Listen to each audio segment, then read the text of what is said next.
বিসমিল্লাহির রহমানির রহিম। আজকে আমরা যে অঙ্কটা করব ওই অঙ্কটা হচ্ছে ট্রাপিজিয়ামের ক্ষেত্রফল নির্ণয়। বইয়ের অঙ্ক এবং বোর্ডে অনেকবার এই অঙ্কটা আসছে। সহজ, থিওরি ঠিকমতো বুঝতে পারলে দেখা যায় যে অনেক স্টুডেন্ট বলতেছে যে স্যার এই অঙ্কটা একটু কঠিন, এই অঙ্কটা একটু বুঝাই দেন। তো আজকে এই অঙ্কের উপর আমাদের ভিডিও। তো চলো অঙ্কটা কি দেখা যাক। ট্রাপিজিয়ামের সমান্তরাল বাহুদের দৈর্ঘ্য যথাক্রমে 31 সেন্টিমিটার ও 11 সেন্টিমিটার এবং অপর বাহু দুটির দৈর্ঘ্য যথাক্রমে 10 সেন্টিমিটার ও 12 সেন্টিমিটার এর ক্ষেত্রফল নির্ণয় করতে বলছে। তো প্রথমে আমাদের জানতে হবে যে আসলে ট্রাপিজিয়াম কী। ট্রাপিজিয়াম এমন একটা চতুর্ভুজ যে চতুর্ভুজের দুইটা বাহু পরস্পর সমান্তরাল আর অন্য দুইটা বাহু পরস্পর অসমান্তরাল, তাহলেই ওই জিনিসটাকে আমরা ট্রাপিজিয়াম বলবো। তো চলো প্রথমে আমরা আমাদের প্রশ্ন অনুযায়ী চিত্রটা বা ডায়াগ্রামটা এঁকে ফেলি। আচ্ছা, তো সমান্তরাল বাহুদ্বয় হচ্ছে তোমার 31 সেন্টিমিটার ও 11 সেন্টিমিটার। তাহলে আমরা একটা কাজ করি, সমান্তরাল বাহুদ্বয় এঁকে ফেলি প্রথমে। তো সমান্তরাল বাহুদ্বয় যে আমি আঁকি,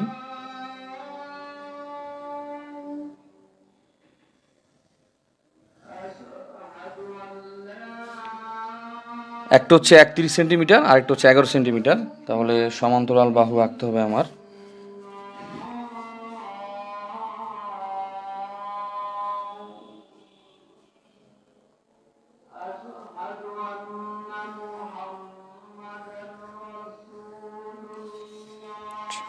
এই দুইটা বাহু পরস্পর সমান্তরাল, আর বাকি যে দুইটা বাহু আছে এটা হচ্ছে পরস্পর অসমান্তরাল।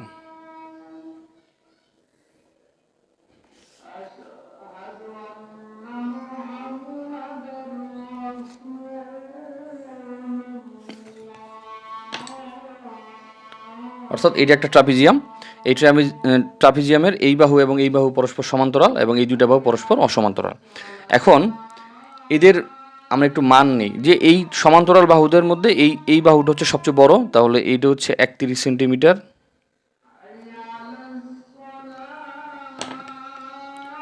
31 সেন্টিমিটার হচ্ছে এইটা, আর উপরেরটা হচ্ছে তোমার 11 সেন্টিমিটার। আমার দেওয়া তথ্য অনুযায়ী এটা হচ্ছে 11 সেন্টিমিটার।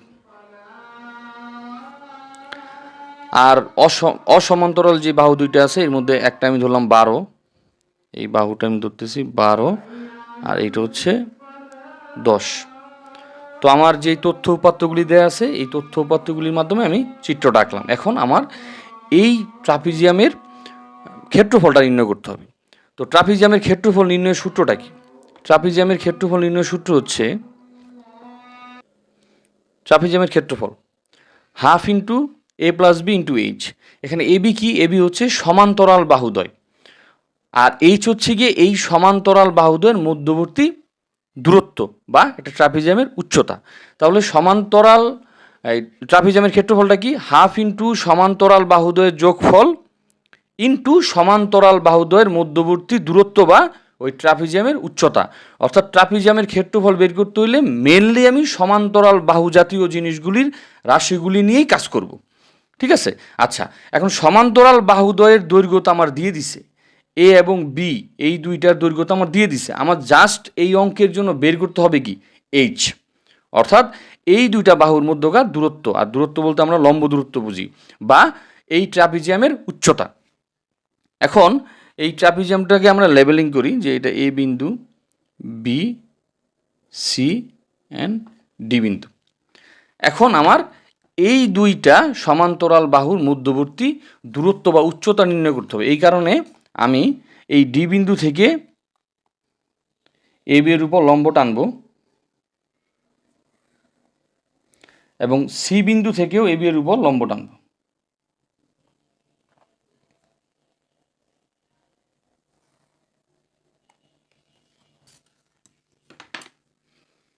এখন তোমরা যদি একটু খেয়াল করো যে এই দুইটা রেখা হচ্ছে পরস্পর সমান্তরাল, এবি এবং ডিসি। এখন ডিসি ডি বিন্দু থেকে তারই সমান্তরাল একটা বাহু এবি এর উপর লম্ব আঁকা হয়েছে ডিই, এবং ওই সরল রেখারই সি বিন্দু থেকে তার সমান্তরাল বাহু এবি এর উপর আরেকটা লম্ব আঁকা হয়েছে হচ্ছে সিএফ। তাহলে এই ডিসি রেখাটা সমান্তরালভাবে এসে এই দুইটা রেখা ডি ও সিএফ এবিকে ইএফ অংশে ভাগ করছে। তার মানে এই ডিসি এবং ইএফ কি পরস্পর সমান হবে। তাহলে এইটার মান হবেও কি 11। এখন আমি এই ডিই এবং সিএফ এই দুইটা জিনিসই হচ্ছে এবি বাহুর থেকে ডিসি বাহুর মধ্যবর্তী দূরত্ব বা ট্রাপিজিয়ামের উচ্চতা, আমি তাকে এইচ ধরে নিলাম। এইচ আমার এখন এইচটা বের করা লাগবে, ঠিক আছে। এখন এবি বাহু যার দৈর্ঘ্য হচ্ছে 31, 31-এর মধ্যে এই অংশটা হচ্ছে 11। এবি বাহু হচ্ছে তিনটা অংশের সমন্বয়ে গঠিত, একটা হচ্ছে এই, একটা ইএফ আর একটা হচ্ছে এফ বি। এখন 31 থেকে এইটা যদি 11 হয় তাহলে বাকি কত থাকে? বাকি থাকে হচ্ছে 31 - 11 মানে 20। অর্থাৎ এই বাহুর ইএফ অংশ যদি 11 হয় তাহলে বাকি যেই অংশ আছে এই ও এফ বি এইটা কি হবে 20। তাহলে এই যদি আমি এক্স ধরি তাহলে এফ বি কত হবে 20 - এক্স। আমি আবার একটু রিক্যাপ করি। আমি ট্রাপিজিয়ামের ডি ও সি বিন্দু থেকে এবি এর উপর এই ডিই লম্ব এবং এবি এর উপর সিএফ লম্ব টানলাম। যেহেতু ডিসি এবং এবি সমান্তরাল বাহু এবং উপরের সমান্তরাল বাহুর দুই প্রান্ত থেকে দুইটা লম্ব টানা হয়েছে এবং এই লম্বগুলি এবিকে ইএফ অংশে ছেদ করছে, তাহলে ইএফ এবং ডিসি কী হবে এক্স্যাক্টলি সমান হবে। যেহেতু ডিসির মান 11 তাহলে ইএফ এর মানও কী হবে 11 হবে। এখন পুরা এবি বাহু হচ্ছে কি পুরোটা হচ্ছে কি 31, এতটুক কত 11, তাহলে বাকি কতটুক থাকে 31 - 11 মানে 20। তাহলে এবি এর যে অংশ দুইটা বাকি আছে ওই দুইটা মিললে কি হবে 20। যে একটা আমি এক্স ধরি তাহলে বাকিটা কি হবে 20 - এক্স, ঠিক আছে। এখন এখানে আমি দুইটা সমকোণী ত্রিভুজ পাচ্ছি। একটা হচ্ছে এডিই মানে এই সমকোণী ত্রিভুজটা,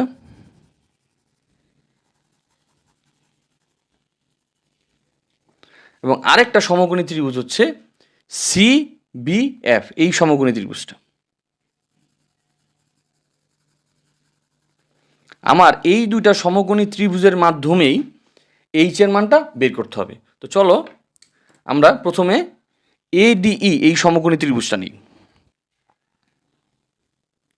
ত্রিভুজ এডিই এ একটা জিনিস খেয়াল করো, সমকোণী ত্রিভুজ এই এডিই সমকোণী ত্রিভুজের মধ্যে এইটা হচ্ছে অতিভুজ, তাহলে অতিভুজ স্কোয়ার মানে এডি স্কোয়ার ইকুয়াল কী হবে এই স্কোয়ার যোগ ডিই স্কোয়ার, অর্থাৎ এই স্কোয়ার যোগ ডিই স্কোয়ার, ঠিক আছে। তাহলে এডি মানে কি, এডি মানে হচ্ছে 10 স্কোয়ার, এই মানে হচ্ছে এক্স স্কোয়ার আর ডি মানে হচ্ছে এইচ স্কোয়ার। তাহলে আমি পাচ্ছি এখানে যে 100 ইকুয়াল এক্স স্কোয়ার যোগ এইচ স্কোয়ার, এইটা একটা ইকুয়েশন আমার কাছে 1 নম্বর ইকুয়েশন। তারপরে আমার আরেকটা যেই তোমার সমকোণী ত্রিভুজ আছে সেই সমকোণী ত্রিভুজের মধ্যে আমি যাই, ওইটা হচ্ছে তোমার বিসিএফ, অর্থাৎ এই ত্রিভুজটা বিসিএফ এই সমকোণী ত্রিভুজে বিসিএফ এ বিসি স্কোয়ার মানে অতিভুজ স্কোয়ার ইকুয়াল লম্ব স্কোয়ার এফ সি স্কোয়ার যোগ এফ বি স্কোয়ার ভূমি স্কোয়ার। তো বিসি মানে হচ্ছে 12 স্কোয়ার, এফ সি মানে হচ্ছে এইচ স্কোয়ার আর এফ বি মানে হচ্ছে 20 - এক্স স্কোয়ার, ঠিক আছে। তো 12 স্কোয়ার মানে 144 এইচ স্কোয়ার, এইটা A minus B whole square সূত্র নেই, A square minus 2 A B plus B square, 20 square মানে হচ্ছে 400, 20 দুগুণে 40x প্লাস এক্স স্কোয়ার। এইখানে এইচ স্কোয়ার আর এক্স স্কোয়ারের যে মানটা সেই মানটা এখান থেকে আসবে, এই জায়গা থেকে আসবে, ঠিক আছে। আচ্ছা, তো 144 আর এই যে এইচ স্কোয়ার যোগ এক্স স্কোয়ার এর মানটা হচ্ছে কি 100, আমি এখানে বসাই দিলাম, বাকি থাকলো কি 400 - 40x। এখন এই 40x এখানে মাইনাস আছে, এটাকে আমি এই পাশে নিয়ে আসি, তো সে প্লাস এক্স হয়ে গেল 40x। 400 আর 1 সমান হচ্ছে 500, এটা ওই পাশে গেলে মাইনাস হয়ে যাবে, মাইনাস 144। তো 40x 356, তো এক্সের মান হবে 356 ভাগ 40 ইকুয়াল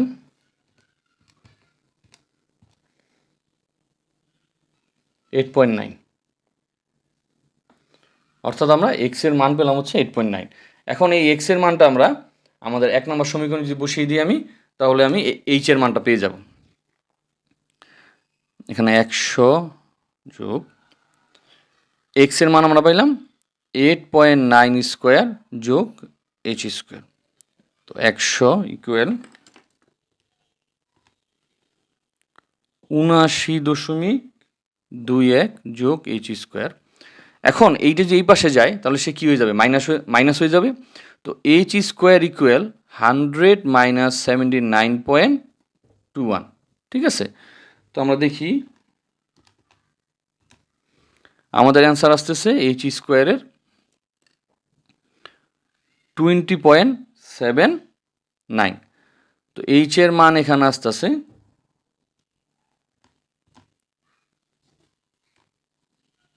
4.56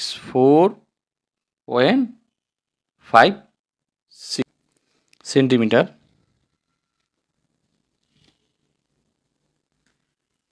সুতরাং এ বি সি ডি ট্রাপিজিয়ামের ক্ষেত্রফল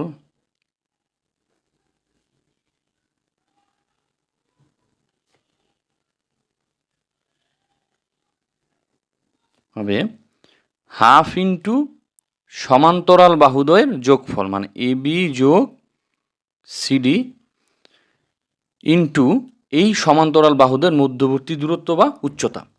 তো আমাদের কাছে এ বি এর মান দেয়া আছে হচ্ছে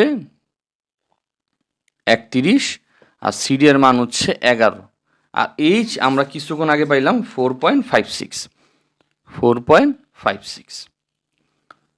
তো হাফ ইন্টু 42 ইন্টু 4.56 হলো 95.76 বর্গ